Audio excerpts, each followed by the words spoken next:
اس کا چونکہ انکار کرنا تھا تو قرآن کے ساتھ عثمانی نے دھوکہ کیا. اسی لیے میں کہتا ہوں کہ جو لوگ اس لیے اس کی طرف پھنس گئے ہیں کہ وہ ہمیں قرآن سناتا ہے، وہ غور کریں، ذرا قرآن کھول کر یہ آیتیں دیکھ لیں کہ پوری لکھی ادھوری لکھی.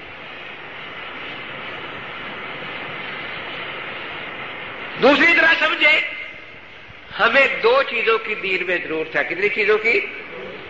علم صحیح ہو اور ہمت مضبوط ہو. ارادہ علم صحیح ملتا ہے فقہا سے اور ہمت مضبوط ہوتی ہے اللہ والوں سے. آپ دیکھتے ہیں مشاہدے میں ہے کہ جب بھی کوئی تحریک اٹھتی ہے جہاد کی ہو یا کسی قسم کی، تو وہی لوگ قربانیاں کرتے ہیں جو اللہ والوں کی صحبت میں رہنے والے ہیں، ان کا ایمان مضبوط ہے. اس لیے مولانا روم رحمۃ اللہ علیہ فرماتے ہیں نا کہ بھائی دین کو دل میں رکھو، دنیا کو ہاتھ میں رکھو، کیونکہ جب بھی مقابلہ ہو جائے تو انسان ہاتھ خالی کر لیتا ہے لیکن دل کی چیز نکال کے نہیں پھینکتا. ہمیں اگرچہ یہ تو نہیں کہا گیا عیسائی رحموں کی طرح کہ دنیا چھوڑ دو، بلکہ کہا ربنا آتنا فی الدنیا حسنۃ وفی الآخرۃ حسنۃ. لیکن یہ ضرور کہا گیا ہے کہ دنیا کو دین کے ماتحت رکھو. مولانا روم رحمۃ اللہ تعالی علیہ فرماتے ہیں کہ جس طرح پانی کشتی کے نیچے رہے تو وہ اس کے چلنے میں مددگار ہے، لیکن کشتی کے اندر آ جائے تو اس کو غرق کر دیتا ہے.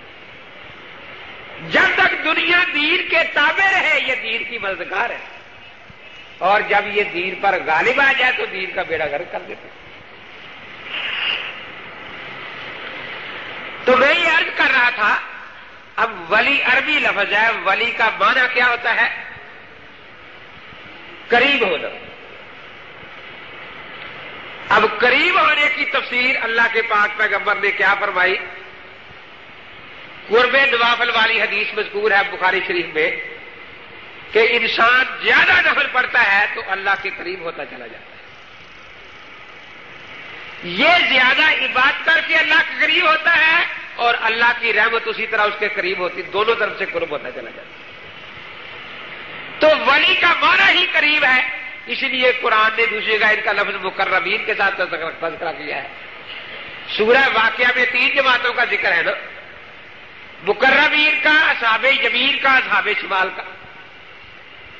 مقربین کے بارے میں فرمایا سلۃ من الاولین وقلیل من الآخرین. یہ اولیاء اللہ جو ہیں خیال قرون میں پہلے زمانے میں بہت ہوں گے، لیکن جو جو زمانہ نبوت سے دور ہوتا چلا جائے گا یہ تھوڑے ہوتے چلے جائیں گے. اصحاب یمین کے بارے میں فرمایا سلۃ من الاولین وسلۃ من الآخرین. یہ شروع سے آخر تک ہمیشہ کثرت سے ہوگی. تو اس لیے اولیاء اللہ جو ہے یہ نبیوں کے وارث ہیں. ان کے بارے میں یہ کہنا کہ یہ یہودی دین سے تعلق رکھتے تھے بات غلط ہے. اصل بات میں نے کیا بتائی کہ اصل میں کیپٹن عثمانی کا ذہن عیسائی ہو گیا تھا. اس نے ان بزرگوں کی کرامات کا مطالعہ عیسائی ذہن سے کیا کہ گویا یہ ان کے اپنے افعال ہیں. تو ہم یہی دعا کرتے ہیں کہ اللہ تعالیٰ عثمانی کے اس ذہن سے مسلمانوں کو محفوظ فرمائے اور وہ اللہ والوں کی کرامات کا مطالعہ اسلامی ذہن سے کرے تاکہ ہر کرامت انہیں توحید نظر آئے. تو اصول دین میں پہلا مسئلہ یہی تھا. عجیب بات یہ ہے کہ کیپٹن عثمانی کی کتابیں پڑھنے کے بعد وہ بیچارہ پہلے ڈاکٹر رہا، ریٹائر ہو گیا تو سوچا کہ چلو پہلے ڈاکٹر تھا، لوگوں کے جسمانی آپریشن کرتا تھا، اب دین کا آپریشن کر لیتا. فارغ کس لیے بیٹھنا ہے؟ اس لیے اس نے توحید کا پہلے آپریشن کیا کہ اللہ کی توحید میں خدا کی قدرت سما نہیں سکتی. جب تک خدا کی قدرت کا انکار نہ کرو گے اللہ کی توحید کے تم قائل نہیں ہو سکتے. اسی طرح عذاب قبر کا انکار کیا. شعبان میں کراچی گیا تو جمعے میں نے تقریر کی. جمعے کے بعد 10-12 آدمی داڑھی رکھی ہوئی آ بیٹھے. مجھے کسی نے بتایا جی یہ کماری کا علاقہ تھا نا کہ جی ان کا علاقہ یہ سارے عثمانی ہیں. بیٹھ کے جی ہم نے کچھ پوچھنا ہے. میں نے کہا فرمائیے کہ دین میں تعویذ گڈے کا کیا حکم ہے؟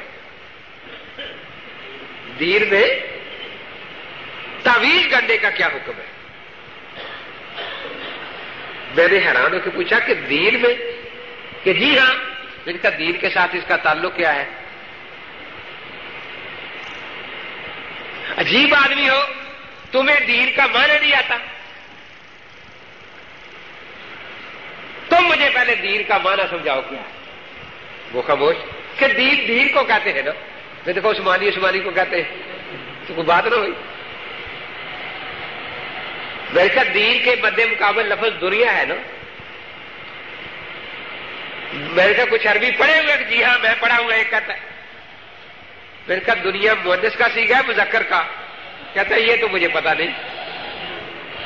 میں نے کہا یہ مؤنث ہے ادنا کی. کس کی مؤنث ہے؟ ادنا کی. دنیا اور اخرا, اگر یہ دریا ہے تو اس کنارہ جو ادھر والا اس کو دنیا کہیں گے, اس کو اخرا کہیں گے, پرلا کنارہ. اب دنیا اور دین کا پہلے میں نے کہا معنی سمجھو, پھر پوچھنا کہ تعویذ گڈے کا حکم کیا ہے. جو کام ہم موت سے پہلے کے نفع نقصان کے لیے کرتے ہیں وہ دنیا کا کام ہے,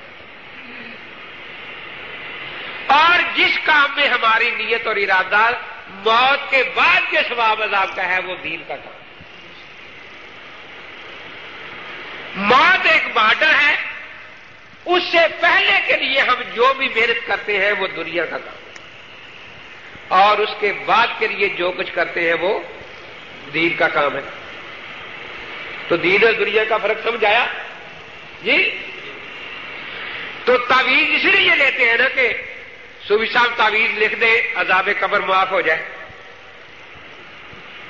کیا خیال ہے؟ اس لیے لیتے ہیں کہ جی تعویذ دے دے پل صراط سے آسانی سے گزر جائیں. تعویذ لکھ دے دے دے جنت مل جائے ہمیں. تو دین کے کام تو وہ ہوتے ہیں جو موت کے بعد کے نفع نقصان سے متعلق ہوتے ہیں.